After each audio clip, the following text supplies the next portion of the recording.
Phoenix hit 102 degrees Fahrenheit this week. 27 separate weather stations across the U.S. have already broken all-time March temperature records in the past 72 hours.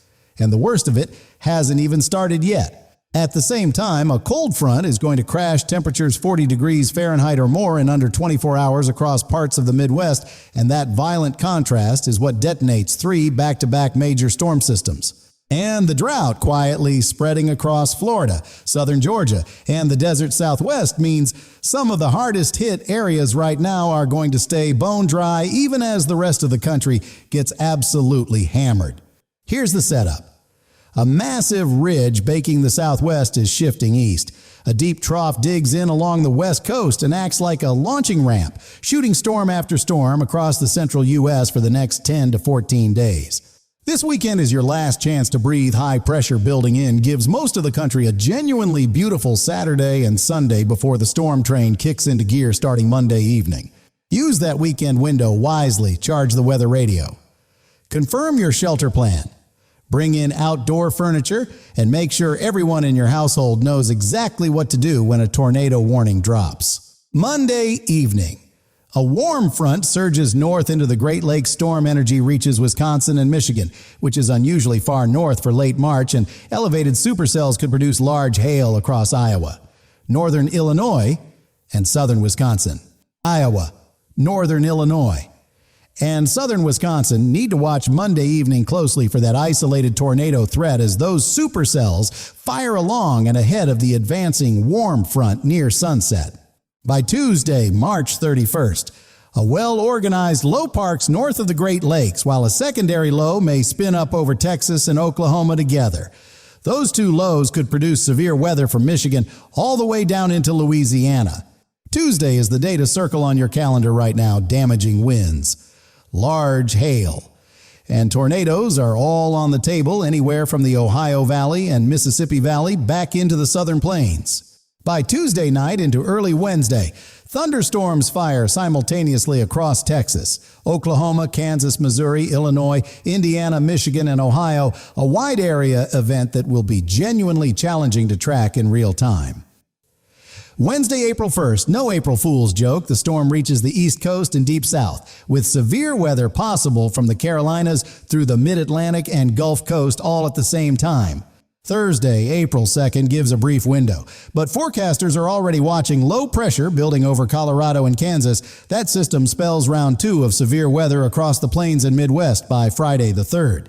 By Friday, April 3rd, another organized severe weather day fires up across the Ozarks, Mississippi Valley, Central Plains, and Gulf Coast, potentially more impactful in some areas than Tuesday's event.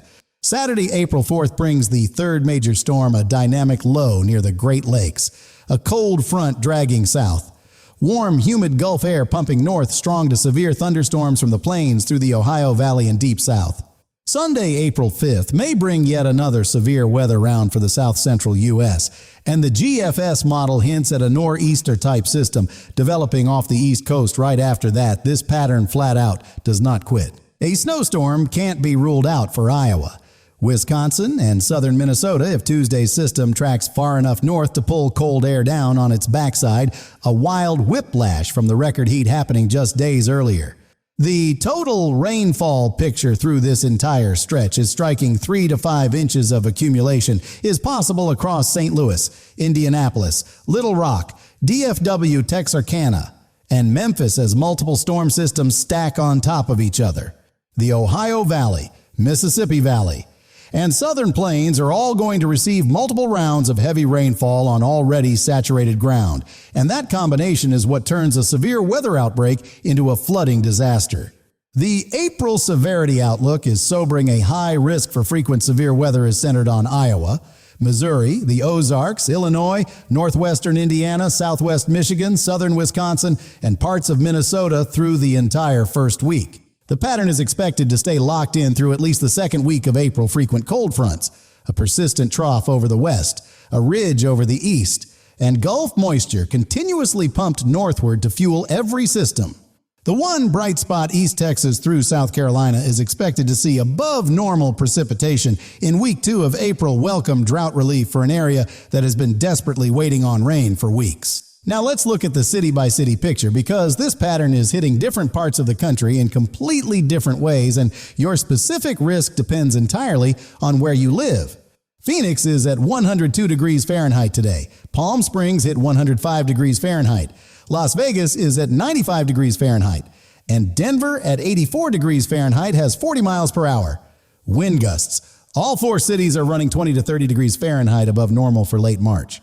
Tucson at 99 degrees Fahrenheit has air so dry it burns anyone over 65 or working outdoors there needs to treat today like peak summer heat, because early season heat waves are more dangerous precisely because your body hasn't adapted yet. Salt Lake City at 78 degrees Fahrenheit is seeing snowpack melt at an alarming rate in the Wasatch Mountains. Record March heat does long-term damage to western water supply that goes well beyond this week's headlines. Los Angeles at 85 degrees Fahrenheit has gusty, dry winds and elevated fire danger in the valleys, while Albuquerque at 89 degrees Fahrenheit has a red flag warning making any outdoor spark potentially catastrophic. The Southwest is in a genuinely dangerous spot right now. Denver at 84 degrees Fahrenheit with 40 miles per hour gusts.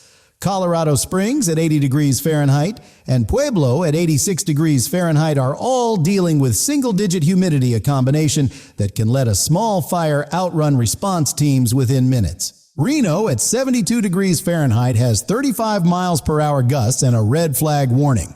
Cheyenne at 73 degrees Fahrenheit has a fire ban in effect.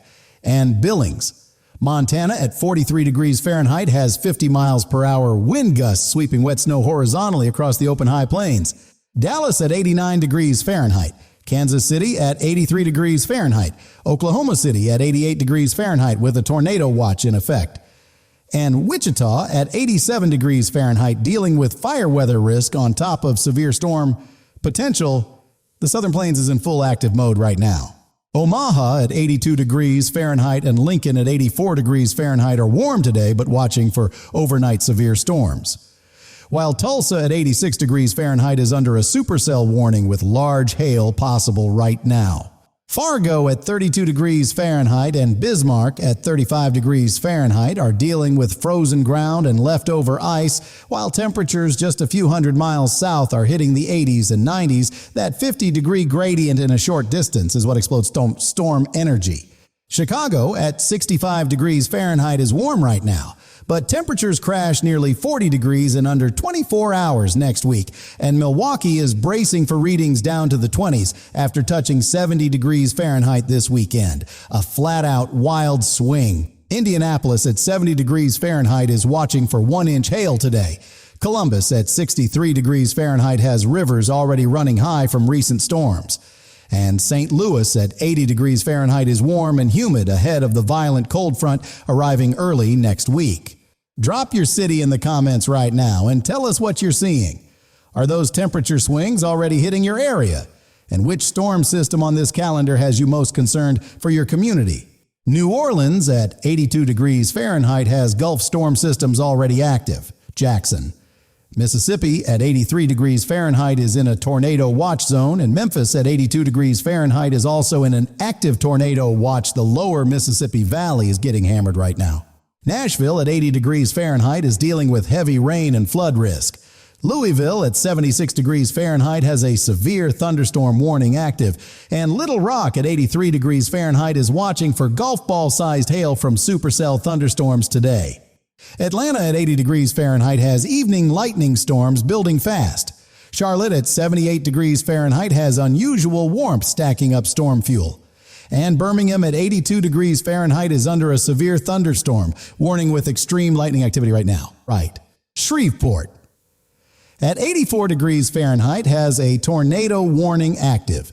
Baton Rouge at 83 degrees Fahrenheit is already dealing with widespread power outages from an electrical storm this morning. And Huntsville, Alabama at 78 degrees Fahrenheit has a severe thunderstorm watch in effect.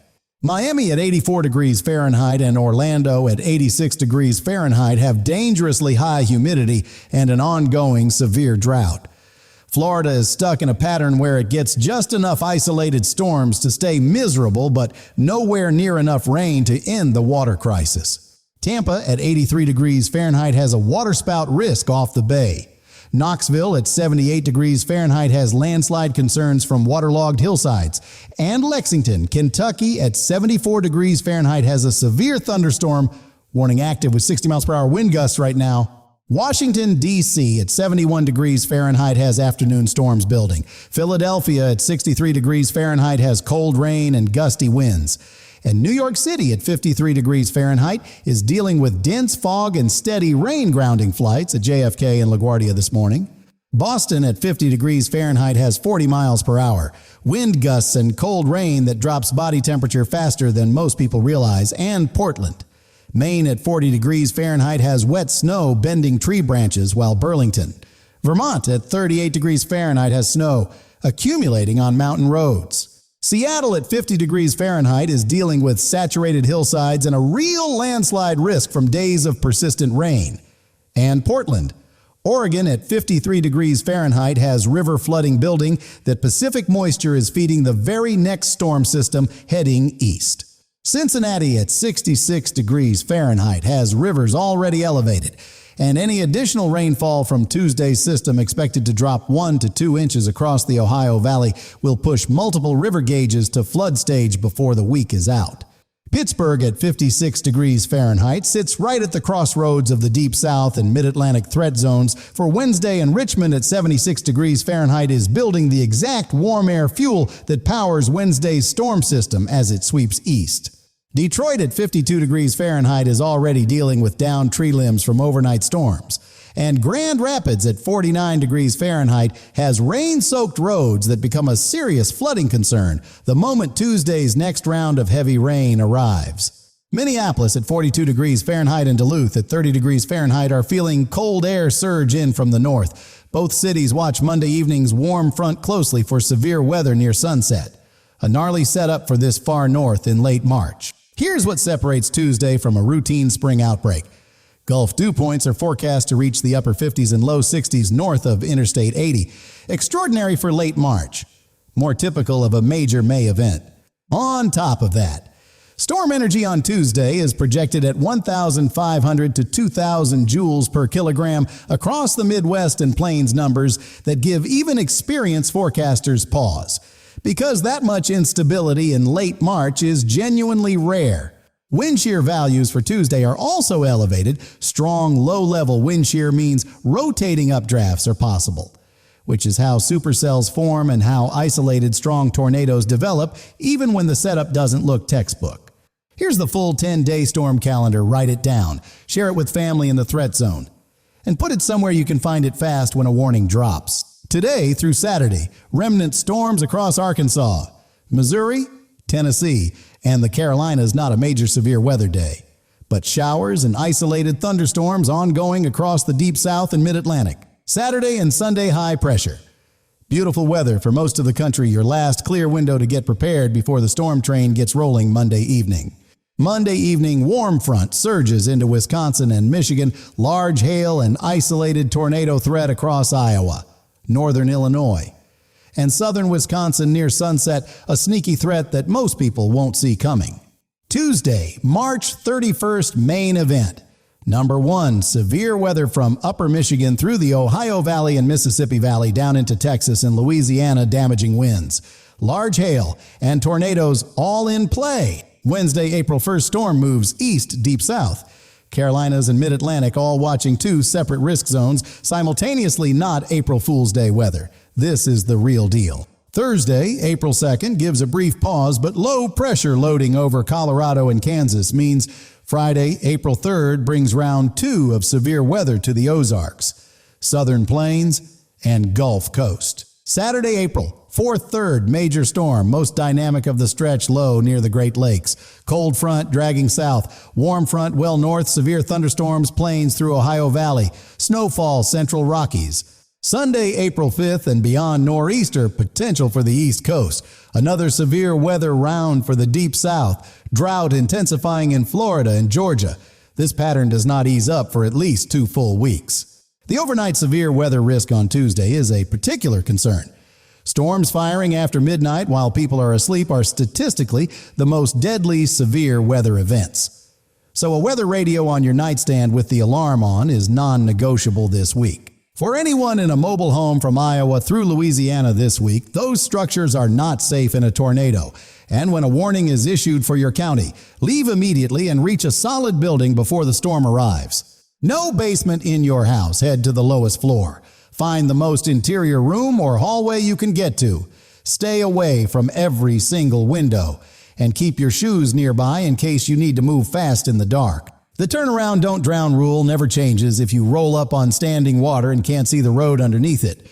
You turn around roads that look passable can be completely washed out below the surface. A multi-day storm stretch like this is actually more dangerous than one single big outbreak because people let their guard down between events and stop paying attention to the forecast that is exactly when severe weather catches people off guard. Phone fully charged every night this week, not halfway. All the way to 100% weather alerts on with the sound up. Shelter plan locked in. And weather radio set before you go to sleep each night starting tonight.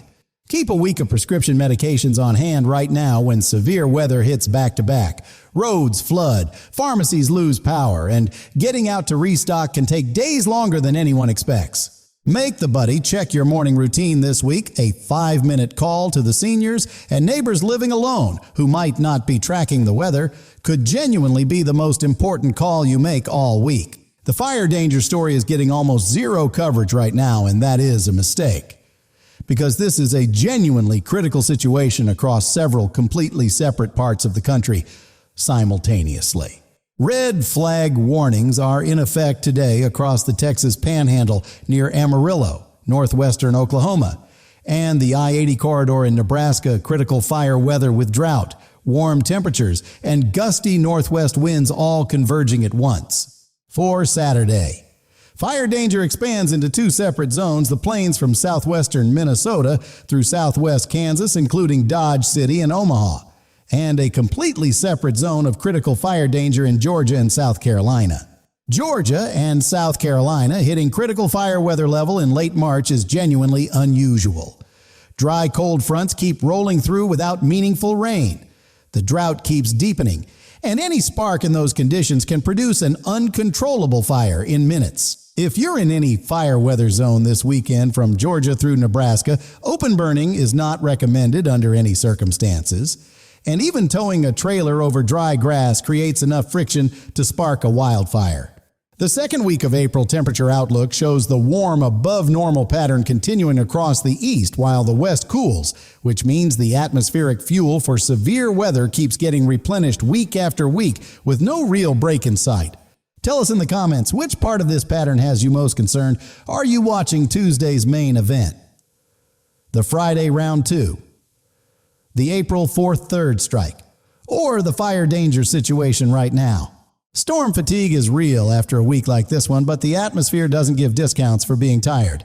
And the communities that come through a 10-day stretch like this intact are the ones that treated each storm seriously from day one. And tell us which region you want us to dig into for Tuesday's full breakdown. That threat corridor runs from the Great Lakes to the Gulf. And where you live determines what your biggest risk actually is. Phoenix at 102 degrees Fahrenheit breaking March records. Milwaukee from 70 degrees Fahrenheit to the 20s in under 24 hours. 27 weather stations with shattered all-time records. 3 major storm systems between Tuesday and next Saturday. The storm train is just leaving the station.